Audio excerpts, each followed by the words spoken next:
மரவள்ளி கிழங்கு, மரச்சீனி கிழங்கு இது தாளிப்பு எப்படின்னு பார்க்கலாம். இது கன்னியாகுமரி டிஸ்ட்ரிக்டில் ஃபேமஸ் ஆட்டு எல்லார் வீடுகள்லையும் செய்யக்கூடிய ஃபுட் இது.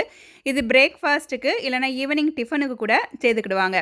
இது கேரளாவில் கப்பை கிழங்குன்னு சொல்லுவாங்க, வேறு இடங்களில் குச்சி கிழங்குன்னு கூட சொல்லுவாங்க. இதை நல்லா தோலெல்லாம் உரிச்சிட்டு இதை மாதிரி சின்ன சின்ன பீசஸாட்டு ஆக்கிட்டு ஒரு குக்கரில் போட்டு ஒரே விசில் மட்டும் வச்சு எடுத்தால் போதும். இதில் கொஞ்சம் உப்பும் போட்டுட்டு கொஞ்சமாக அந்த தண்ணி இருக்கும் போதே கொஞ்சம் அப்படி மிக்ஸ் பண்ணி அப்படியே வச்சிடலாம். ஒரு 5 மினிட்ஸ் கழிச்சக்கப்புறம் தண்ணியெல்லாம் வடிகட்டிட்டு கடுகு, உளுத்தம்பருப்பு, வத்தல், சின்ன வெங்காயத்தை சின்ன சின்னதாக வெட்டினது, கருவேப்பிலை, தேங்காவும் திருவி வச்சுக்கலாம்.